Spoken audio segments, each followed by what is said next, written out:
Okay, ladies and gentlemen, we are in the Sport of Bowling Show studio, and we have another special guest for you here this month on this special Halloween edition of the Sport of Bowling Show. She is a 15-time member of Team Canada. She's also a two-time national champion at the collegiate level and one of the top stars on the PWBA tour. And she also has her own Patreon account and has just started a new coaching business. Let's give a big welcome to Felicia Wong. Felicia, how are you today? Hi, I'm good. Um, yeah, I was bowling in Montana this weekend, so we got back late last night, and I'm a little bit tired, but it was good. How'd you do? Um, I finished 5th. I made the step ladder, and I finished 5th. Okay, So well, that's good. You had a chance. I had a chance. I All you gave can myself hope for, a right? chance. Yeah, exactly. Awesome. Well, let's jump right into it. Thanks, first of all, for being on the show with us. I know um, a lot of people know your story and they've followed you for a long time. But for those of the folks in the audience that don't, just tell us a little bit about your background, your history, and how you got into bowling. Okay. The first thing was I was like, "Oh, well, I'm 40 now, so there's a lot of history here."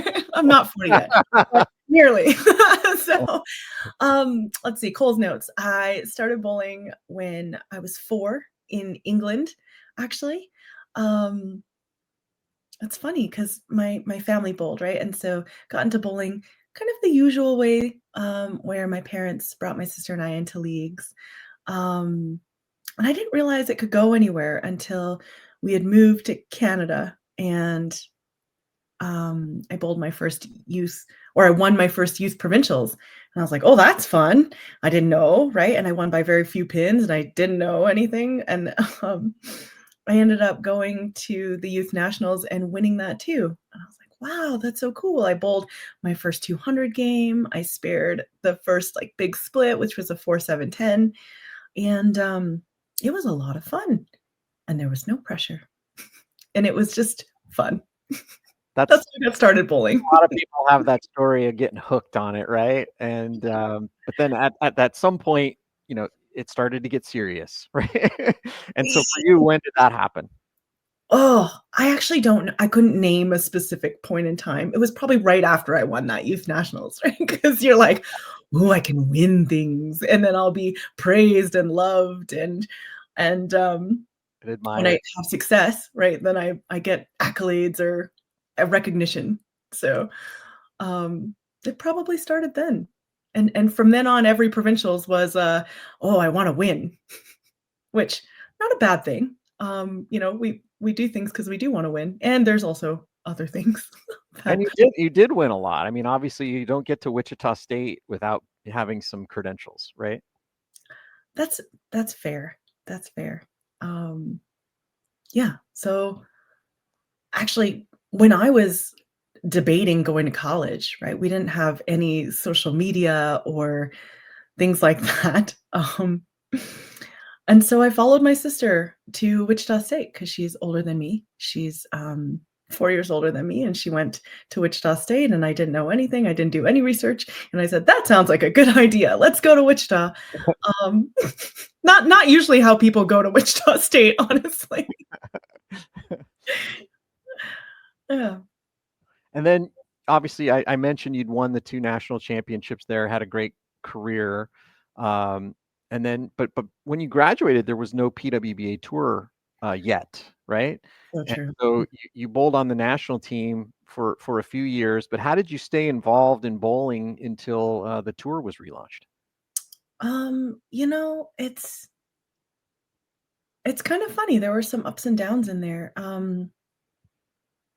I started making Team Canada, and I made it for a few years. And I started competing. And again, that first World Championships in 2009, no expectations because we don't know what's going to happen. And I bowled fairly free. And then it came to the last team block, and close to making the Masters. We're close to getting, a good finish for the team. And I completely got I choked, if for lack of a better term, right? I choked, and I bowled the worst block, and then the expectations really got niggled in there, and that pressure, and so, in 2012, I had kind of like a rough year. I didn't qualify for the team, and then I didn't get selected, and I thought, like, "What am I doing?"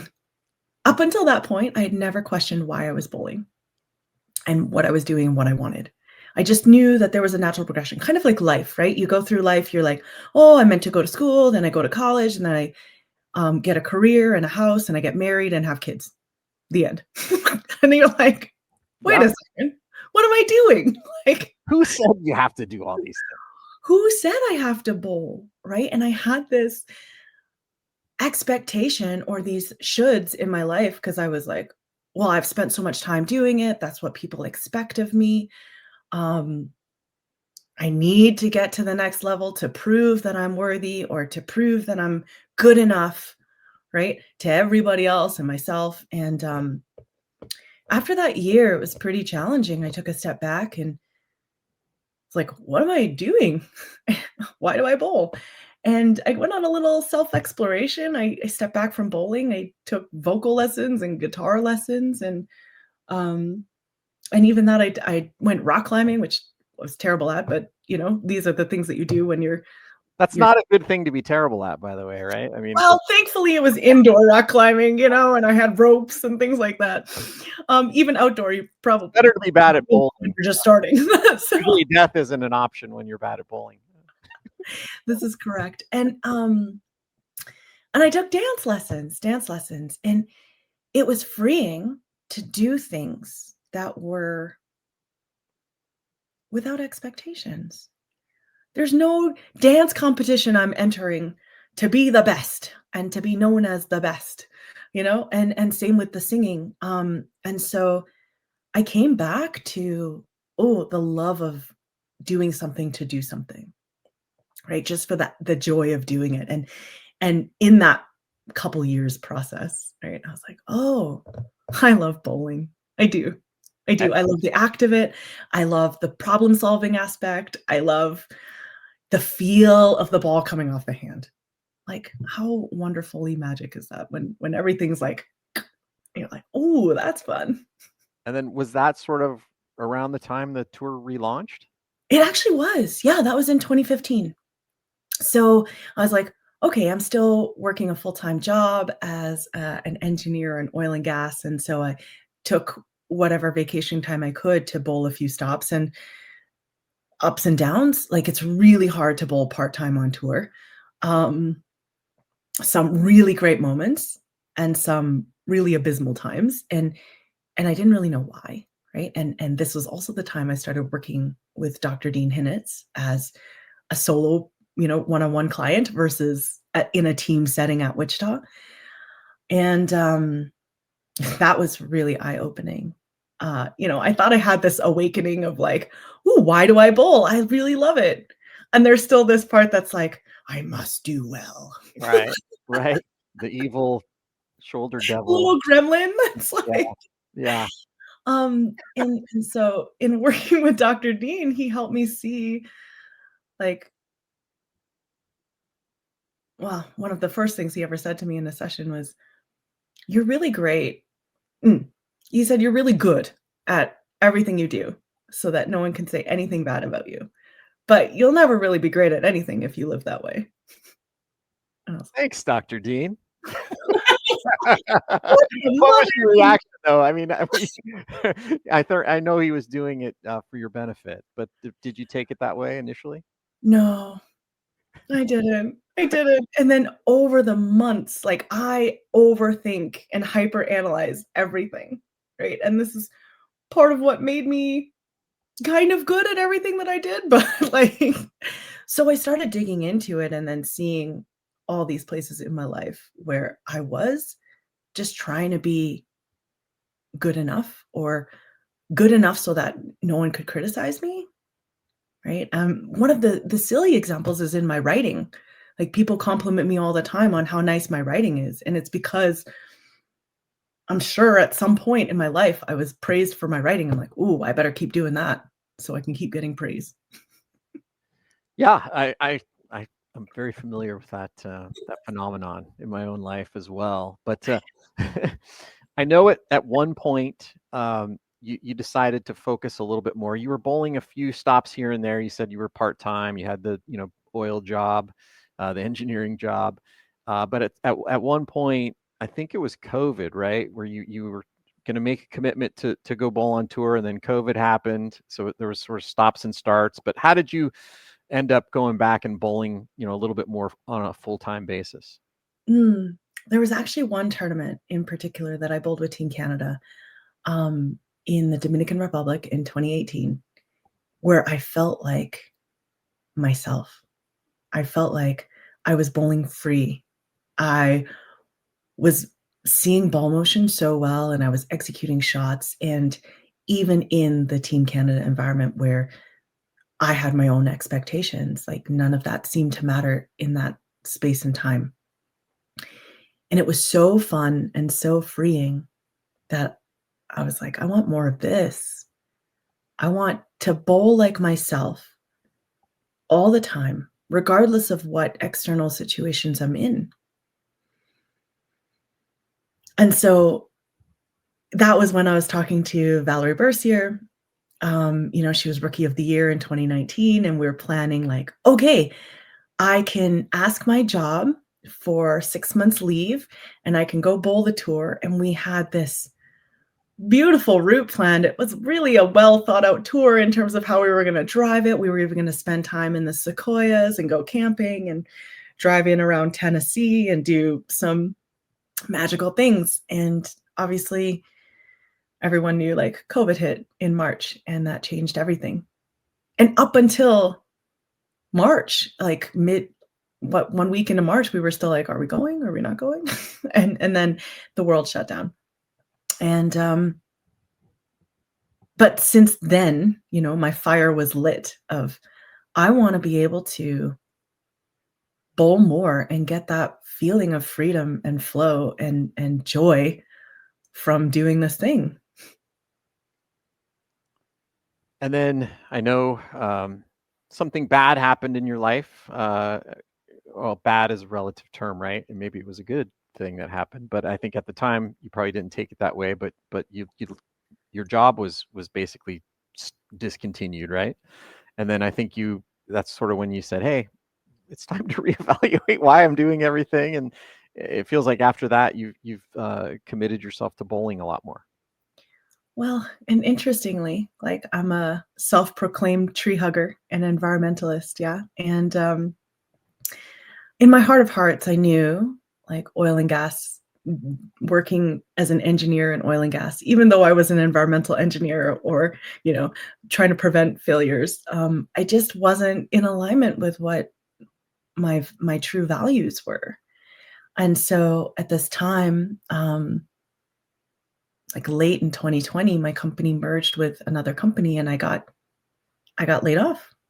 And I was like, "Okay, let's go. This is the thing," right? To change the trajectory of my career and but more importantly, my life.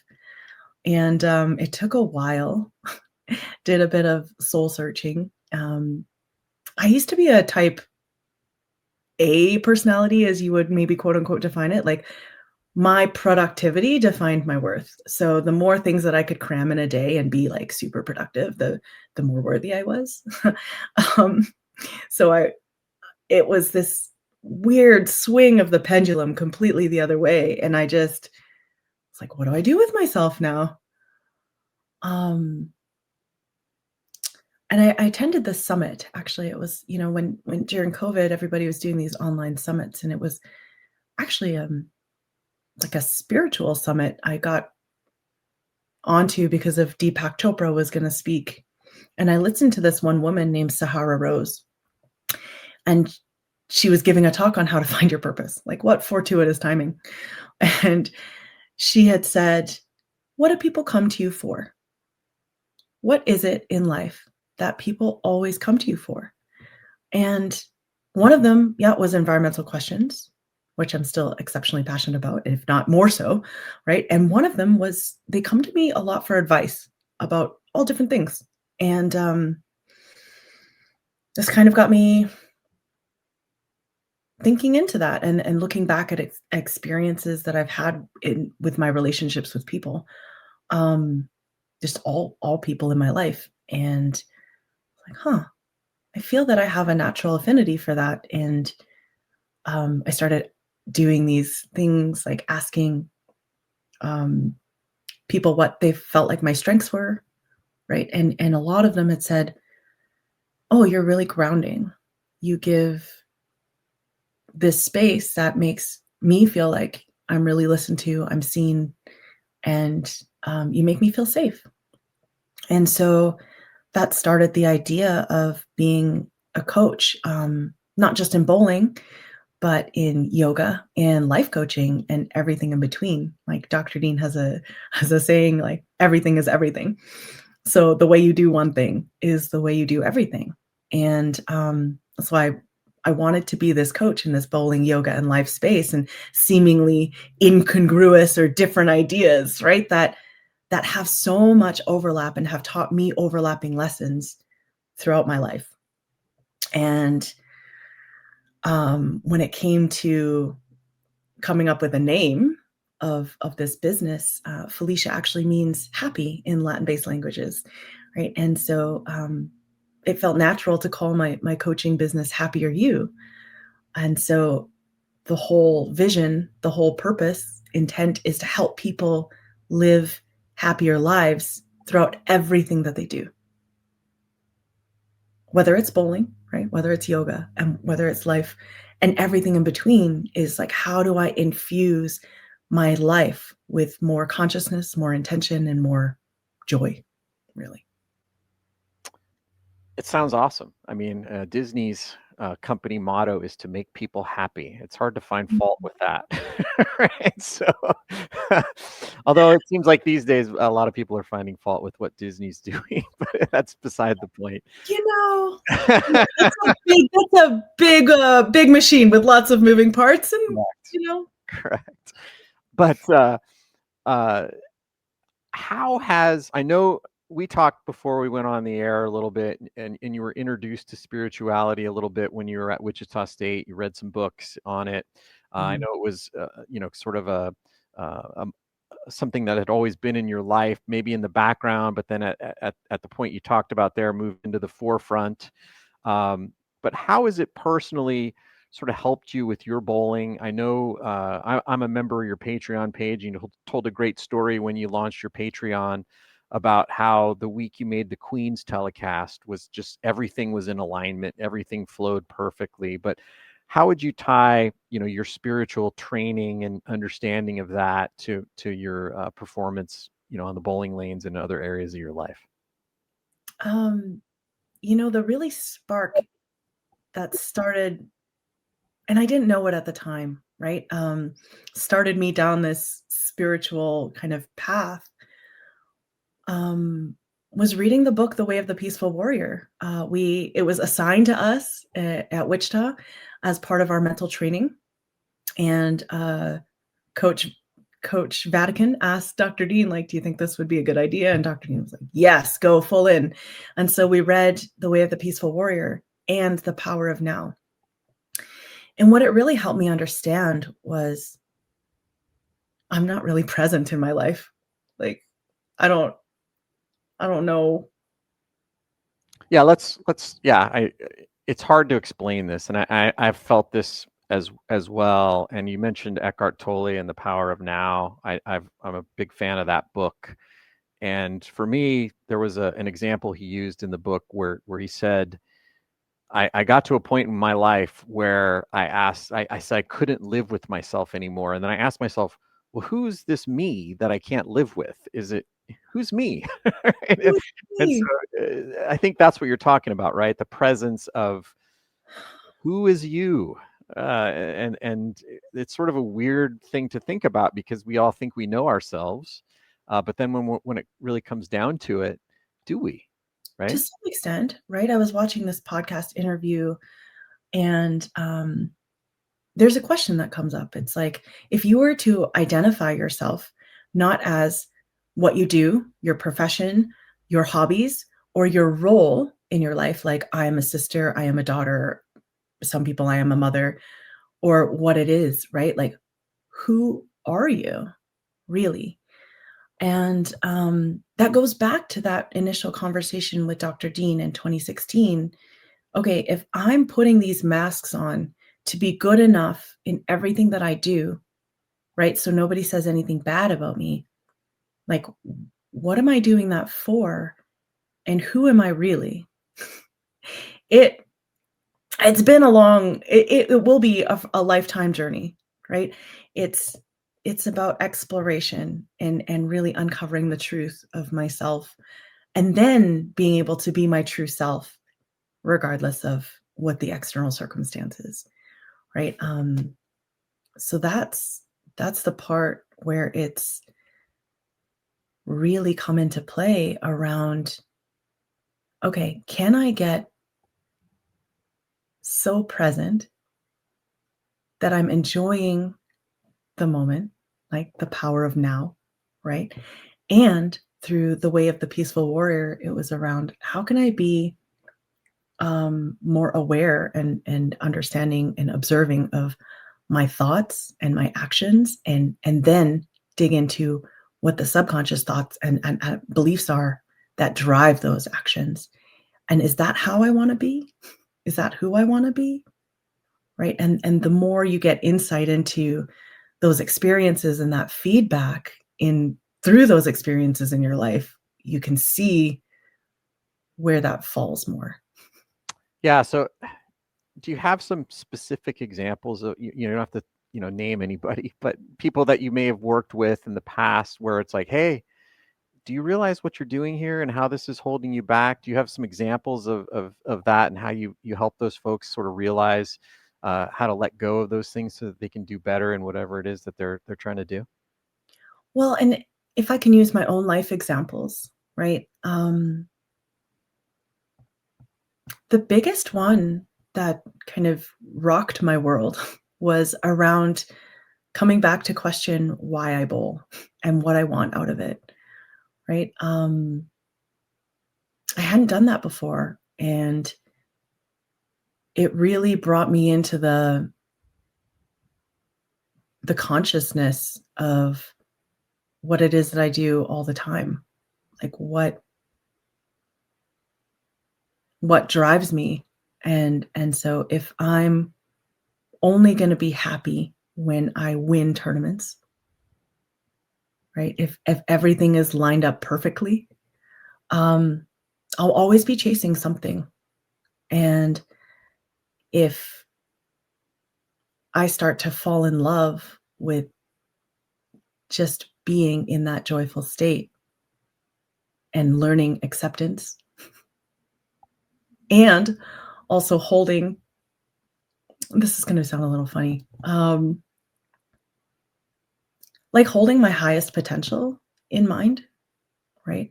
And knowing if I look back at the performances where I've been in this flow state where everything is aligned and moving so beautifully that I don't need to think about the next move. I don't need to think about what I want to do on this shot because it's just happening, right? And I have zero thoughts. It's like that is me being in my true self, right? And acting and moving from that space. So the work that I do and the work that I do with others is about understanding you're deep what you want and why. Yes, in bowling, and then also in life. And then understanding and seeing the blocks that hold you back. So for me, it was around expectations. Like I'm expecting myself to make a cut or do X amount, right? And it's about redefining, understanding those expectations that hold me back, and then redefining what success looks like and what brings me ultimate joy, and then learning to live that more. Yeah, I've been very fortunate in my career to do a lot of interviews with Hall of Famers. In fact, I'm responsible for doing the Hall of Fame videos for the USBC, and I used to do it for PBA. So I've had some remarkable conversations with people that have achieved incredible success. And one of the common themes I've seen is that the ones that are really great, that sort of get to this pantheon that everybody's hoping Mhm. to get to, is they stop competing with everyone else, and their only competition is themselves, right? They get to the point where it's like you're saying, they realize, if I do my best this week, I might not win, but I'll learn something about how to do better the next time I'm in that situation. And then when they actually do have the situation that favors them, whether it's their ball reaction or a certain pattern that they like, they tend to not get in their own way, and the results end up being the highest possible potential, right? Is that sort of Mhm. what you're talking about? I know you talked about that with your Queen's performance, and then I've really enjoyed seeing your Patreon account where you walk through some of the weeks where you maybe didn't do as well as you'd hoped, and then gone into the whys. And so, Mhm. what is that sort of what you're talking about?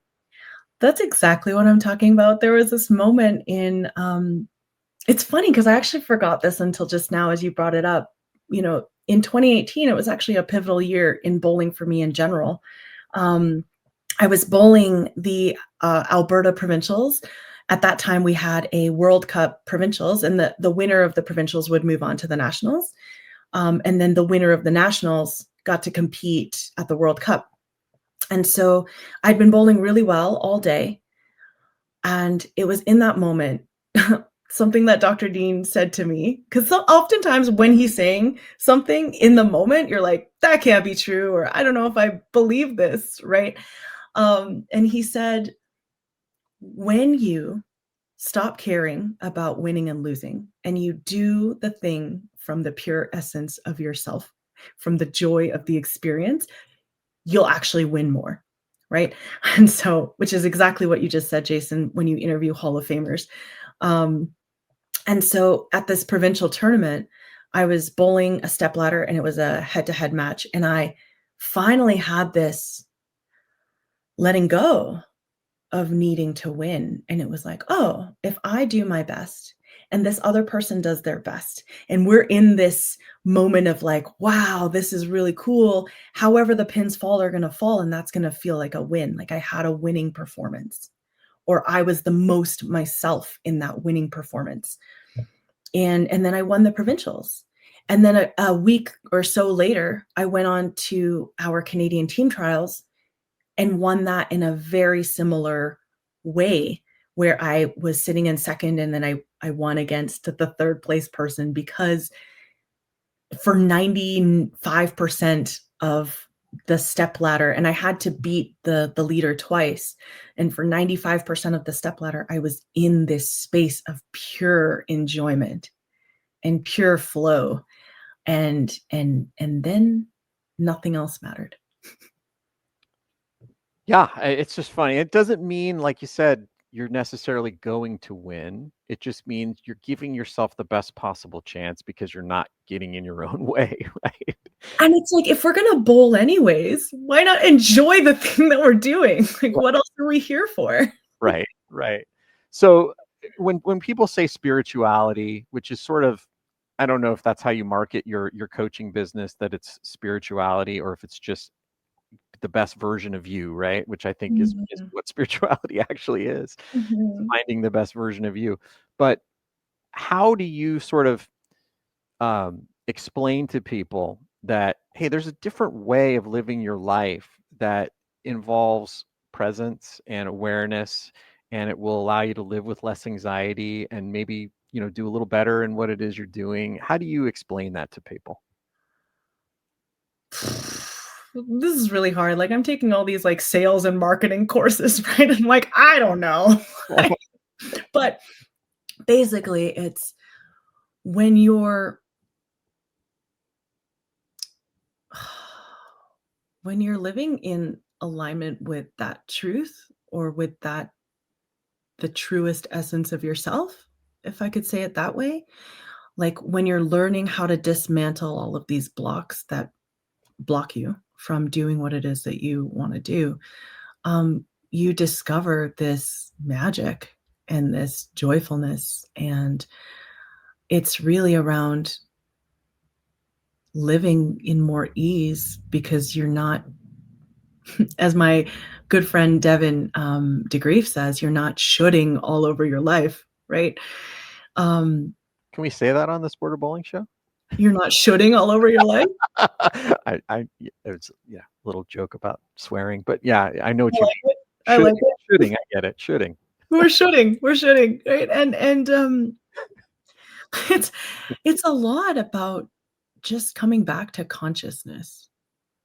Like, how do we raise our own levels of consciousness such that these subconscious programs or beliefs that came in whenever they did, right? Oftentimes when we were too young or we had some type of experience that left us embarrassed or feeling shameful, guilty, whatever it was, and this program came in to protect you from feeling that way again. So, okay, if I'm never criticized, I'll do everything that I can as perfectly as I can. I'll never be criticized. And it's like, wow, where is that? Just sucked the joy out of everything.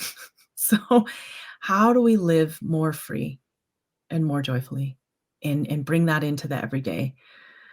And it's possible, right? So, by raising that consciousness, raising that awareness, and then with the intentions, okay, now I understand what I want and why, right? It becomes so much deeper than I want to win a PWBA title. There's this exercise. I'm writing a book. That's fun. So I'm writing a book, and it's gonna be. I'm kind of like forget this because it's just been there on the back burner for a little while. But it goes into. I took a Tony Robbins course, right? And through that course, they have this exercise of the 7 layers of why. So first, you think about, ponder, however you want to say it. You journal about what you want and why. And then you ask why you want that 7 times. So let's say, as an example, I start out with, I want to win a PWA title. And you're like, why? Because it would feel good. It would mean I'm established. I've made it as a bowler. Well, why do you want that? Well, then, I'll be recognized by people and people will like think that I'm good. Okay, why do you want that? And as you keep digging and digging and digging on the why, you're like, oh shoot, should. Like, I really just want to be loved. Kind of this dismantling of everything you thought you wanted, or the why of what you thought you wanted, and you're like, dang it, I did not see that coming. I was like, I just really want to be loved. Who doesn't want that, right? Exactly. It's tough to admit that, right? Because everybody's tough, and we don't need anybody. Right? Brush it off. And that's one of the biggest spiritual things that have come up in my life is that connection back to myself, which opens up to a connection, like such a deeper connection with others, such a deeper connection to how I move through life, and then with the planet itself, and understanding how connected we all are. If you've never watched I Heart Huckabees, it is very profane. So if those who have sensitive ears, right, like maybe There's a don't lot watch of shooting in that movie. There's a lot of shooting. Okay. But it's such a great portrayal of like the connectedness and how our experiences are mirrored in each other. And if we're willing to see it and allow it, and then allow that to connect us, then the consciousness grows that much greater, like exponentially. So I know I was a little surprised because you told me this before we went on the air, but you're actually in the process of considering. You've bowled pretty much full time the last couple of seasons on the PWBA tour. Um, your results are what they are, right? I mean, you've said personally you've had some good weeks and you've had some weeks that I hate to use the word bad, but for you, Yeah. but you're still sort of working through whether you want to continue, bowling out on the national tour, uh, definitely full time, but whether you even bowl at all. So talk a little bit about that process that you're going through, and then also, sort of you're sharing your week to week with your following on Patreon. What do you think that does for people to be able to see sort of the transparency of that? Mm, okay. So first question. Um, just like I had to reevaluate the why of why I bowl overall, um, it feels important to evaluate the events that I bowl and the trajectory of where I'm going and why I want that, right? So the reason I'm questioning whether I bowl full time, and honestly, it's feeling like a yes. Things have to work out in alignment with some stuff logistically, but that's neither here nor there.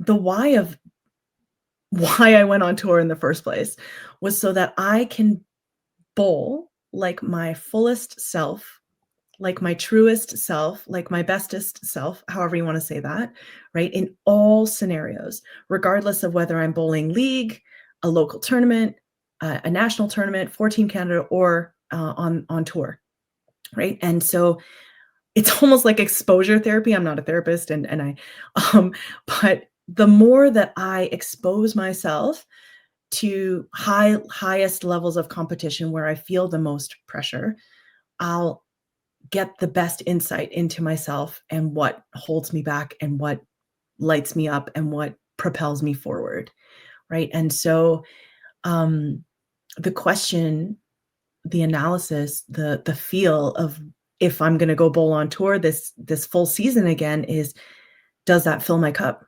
Does that still is that reason still playing a part in my life? And do I still need the experience of the PWBA to move through this fully, right? If that's also a thing, to move through something fully.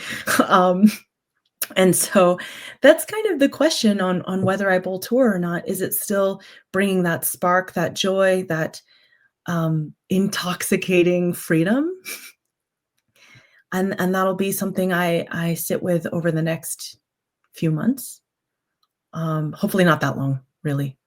It won't take that long when you're working intuitively and all of these types of things. So Yeah. Well, I know a lot of folks enjoy watching you out there and they enjoy following you out there because you do, tend to be, one of the more positive, always smiling, always having a good time, it seems like, even though I know sometimes, it's tough because you want to win. Um, badly. but the bowling part aside, what Mhm. what what are your future goals, your big goals that you're looking to accomplish, with your coaching business and helping people, and then also, with the bowling? I felt like you had a second question earlier that I didn't answer, and it was a really good question. Do you remember what it was? Yeah, it was about just how your, transparent documentation Oh, yes. of your experiences on your Patreon account have the ability to help people. I learn by doing, right? I learn by doing, and we all do. And if I can help someone learn a lesson a little bit faster through my own experience, right? I wanna be transparent enough and authentic enough, um, where I can tell you the hard things that are going through my own mind, right? Because it's usually a paradigm of the mind, um, where if I can do the reflection out loud, right? And provide questions or guidance in that way, maybe it helps someone else reflect on how they've been holding back in some areas of their lives, or maybe it helps them just ask questions about, like, do I have fun while I'm bowling? Like, what brings me joy? Um, because basically we're here on this planet, we live a life, right? And if I'm going to choose to be here, I want to make the most of my experience and my life, and I want to help others do the same. So if the only way we make true connection and we have meaning is by being authentic and talking truth. So I want to share the truth of my own experiences in hopes that that helps someone else with whatever they're going through. Because as I said, it's everything is everything. And so if we can apply this in bowling, I can sure as heck apply it in life. Yeah, I had sort of a similar experience with my PBA 50 comeback, so to speak, where I wrote a column about it, and it was I went through a lot of twisting myself into pretzel to decide if I wanted to do it, and I put it all out there in a column, and I did bowl one tournament, and I'm not sure I'll bowl again, but but it resonated with some people because they were like, "Hey, I've gone through this as well, and I've I was a high level competitive bowler and I haven't done it for a long time, and now I'm 50, and now I've got to decide if I'm going to do it or not." But it resonates with people, right? Exactly. Exactly. And it also the transparency allows people who aren't doing it bowling at the pro level, right, to also experience the fact that we go through the same things that you do, you know? Sometimes on a spare, I'm like, "Well, what if I miss that? That would be embarrassing." And then I don't reset or I don't, like, come back to the moment, and then I miss the spare. Like, "Yeah, that actually happened on national TV, if you wanna watch it on YouTube." It happened at the PBA junior show, like and these are moments that I share out loud so that people are like, "Oh, okay. There is a process here." It's not like, I'm going to go on tour," and I'm like, "Yep, now I never have those thoughts again." That's not a thing. So, I hope that with resonance and authenticity, that it helps people also feel not alone, right? Yeah, no, for sure. It is nice to know that other people are thinking the same things that you are, and people that have walked that path before you decided to go on that path as well, right? Yeah, it's horribly embarrassing sometimes, yeah. People are like, "I saw you on TV and you missed the 7 pin." I'm like, "Sure did, thanks for bringing that up before I go bowl a tournament, I love it." And people are often willing to point that out to you, I've noticed. Yeah, yeah, and, I have a question, I'm like, "What did you hope to gain by bringing that up?" And maybe it's just that humanness connection, Yeah, you yeah. know, the realization that even pros miss single pins.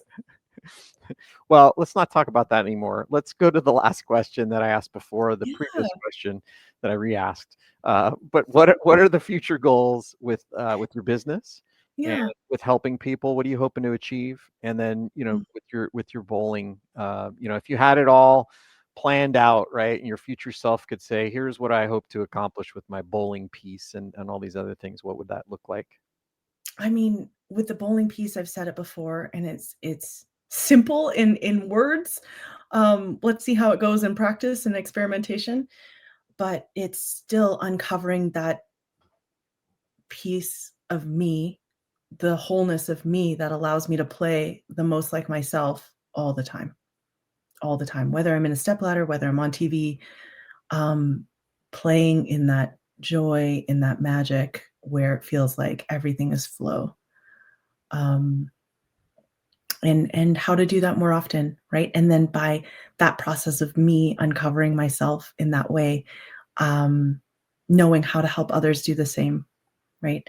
And helping others be come back to themselves. That's the truth of it, is without all of the external muck happening, right? Without all of the stories that we tell ourselves, um, how do we come back to ourselves? And so while I do coach that in bowling, both on the lanes and virtually with the physical game, I also coach that with the mental game. Um, Probably more so in that sense because it's that vital to me in my own experience, but also to everybody in theirs. um, and then on the life coaching side, right? It's the same, but on the broader spectrum, it's like, yeah, when things are like that, when you're trusting yourself, when you're knowing yourself, when you're taking action from that place of your knowing, magic happens. Things that we couldn't have possibly conceived of in our logical minds open up, opportunities come, and and you say yes to things that would have terrified you in the past, right? Um, and and by taking that scary aligned action, we're like, even more magic happens. So I'm launching an 8-week coaching program, one-on-one coaching program called Awaken to Your Magic. And that is really where we explore connecting to your true self, connecting to your whys, connecting to your deepest desires from an aligned place. Um, like from this I want to be loved place, maybe. And also connecting to your true greatness, right? Like we all have this unique thumbprint on our lives. We're created with that. We have these unique strengths and gifts. And how magical would it be if we saw that in ourselves and then lived from that space through everything that we do? It sounds really awesome. I know I'm a member of your Patreon group. I know you do a lot of amazing things there. But how can people find you? How can people get involved in your new coaching venture and get help from Felicia? Mm. So yes, I have a Patreon account. It's called Happier You Bowling. Um, so you can find me there. I have Instagram accounts. One is I am Felicia Wong, and one is happier.you.bowling. And I also have a website, www.happier-u.com. The new program's not on there, so yet. It's in progress. We're gonna soft launch it on the website soon. But as long as people are following you there, they'll get it as soon as it Yes. comes online. Well, I know one thing. My favorite part about following you on Patreon is that every now and then you're a musician and you're in a band and you play the ukulele and you post songs that you've learned or that you're working on, and those are always my favorite posts. And you said before you came on the show that if the spirit moves you correctly, you would perform a song for us as we close out your time on the show. Are you still in that place where you want to do that? Let's check in. Hmm. Begging. Yeah, let's do Okay, it. okay, yeah. Fun of it, right? Okay, Um, Felicia's gonna play a song. What's the song you're gonna play? it's called Like a River, and it's by O.C. Elliott. So it is a duet. So I can hum along a little bit if you want. okay, Yeah, I'm okay. not. If the sound works out, let's do it. Okay, okay. And it's I do know the song, so it's a beautiful that's a song. plus. So let's have some fun. Okay. Okay. Uh, there we go.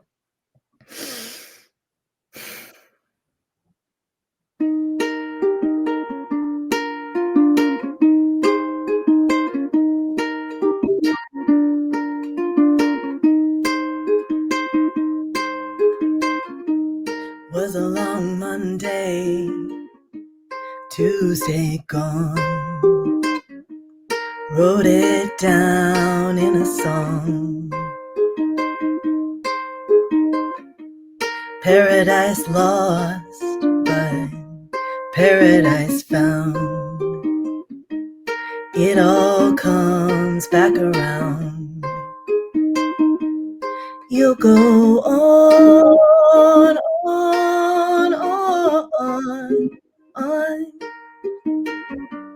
Just like the river, you'll go on. Liberated eyes in a Buddha smile. All the class, all the style. Now you're on a highway, windows rolled down,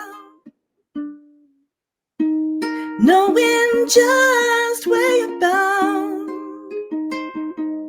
You'll go on, on.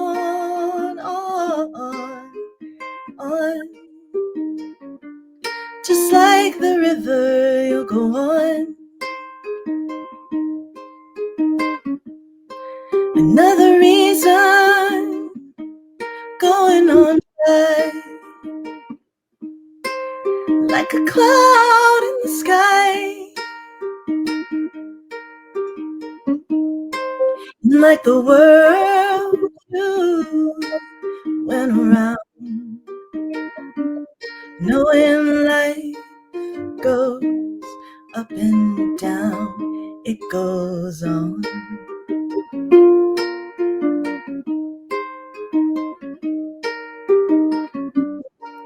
Do do do do do do. You go on, on, just like the river. You go on, it goes on,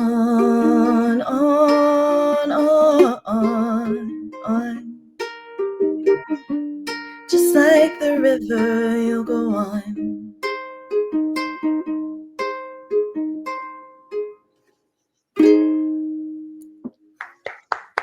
Bravo. Bravo.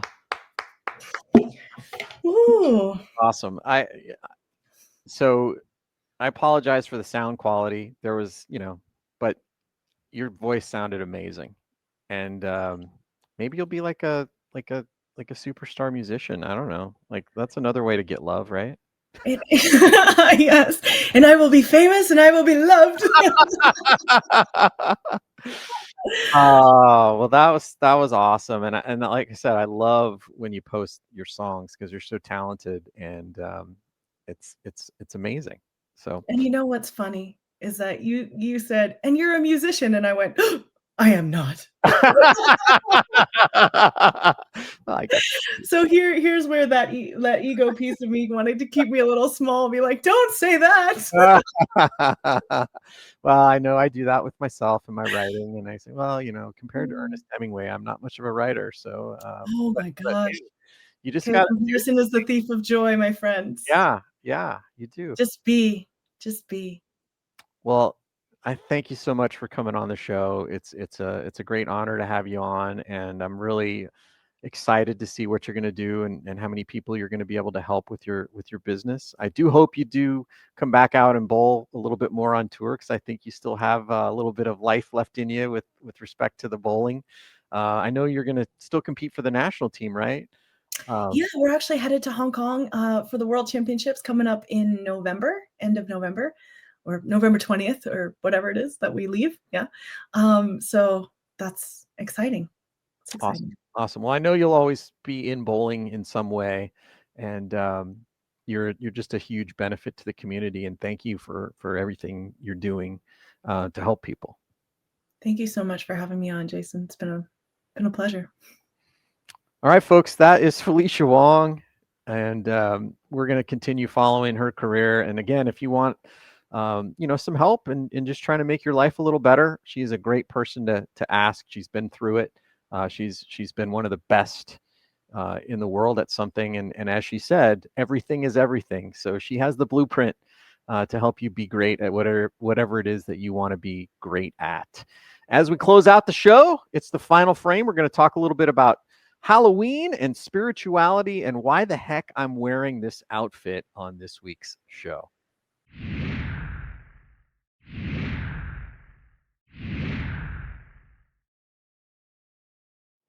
Later this month, we'll be celebrating Halloween. So I thought it was an appropriate time for us to talk about spirituality on this month's show. Get it? Halloween, spirituality. It's also the reason I chose to wear this costume, which is the answer to the question I'm sure a lot of you have been asking yourself throughout the entire episode about what in the world I'm wearing. When most of us hear the word spirituality, we either think it means religion or some weird new age stuff like underwater basket meditation. Of course, it could be both of those things, and a whole list of other things as well, based on your own personal preference or your own unique journey through life. For me, it's much simpler than that. Spirituality is about removing the costumes and masks we wear each and every day to fit into the world, and that we use to protect ourselves from the things we can't control, or to avoid or forget the pain or trauma that has caused us to hide our true selves. Deciding to embark on a spiritual journey is really about finding the true, unique spirit of ourselves, which is different for each and every one of us. Most of us have left this spirit far behind as we pursue things like money, status, power, or in most cases, just basic survival, and that can be incredibly draining. In my experience, the reason pursuing these material things is so draining is not so much because of the amount of time and effort we force ourselves to spend on them, but because they usually don't feed our true spirit. And this act of denying and suppressing our spirit, which so badly yearns to come out and be seen by the world, is what is really draining us and making us feel exhausted all the time. The search for ourselves can also yield answers to the bigger questions that so many of us have given up hope of discovering. Questions like, where do we come from? What are we doing here? Who are our true friends? And what happens to us when we die? I've come to believe that the answers to these questions come from within, once you start seeking the path that makes sense for you based on your acquisition of knowledge, and then integrating that knowledge into your own personal belief system. For some of you, that may be following a specific religion. For some, it might be pursuing the wonders of the universe through scientific discovery. It might be experiencing feelings of awe and wonder through art or music or books. Or it may come from physical activity like bowling, yoga, or going for long walks through nature. For others, it may come from personal reflection or meditation, or from practicing deep thought. Some people try all of those things and are still searching for what works for them. Again, the secret is that the answers can only be found within, and will only come as you get closer and closer to knowing your true self. Along your journey, you're likely to find many people who will be willing to help or guide you on your way to finding your spirit. People like Felicia Wong, who is figuring it out day by day and sharing her experience and wisdom with others. As you get closer and closer to finding yourself, what you will discover is at your essence, you are so much more similar to other people than you may have ever imagined when all of your masks have been stripped away, which they will be sooner or later, by the way, whether you want them to be or not. And once you find your true self, there will be a calmness, a peace, a shedding of your fears and anxieties, and a connection to others and the world around you that you've probably always dreamed of experiencing. It might even help you become a better bowler. Thanks for watching our show, everyone. And until next time, may you fill every frame.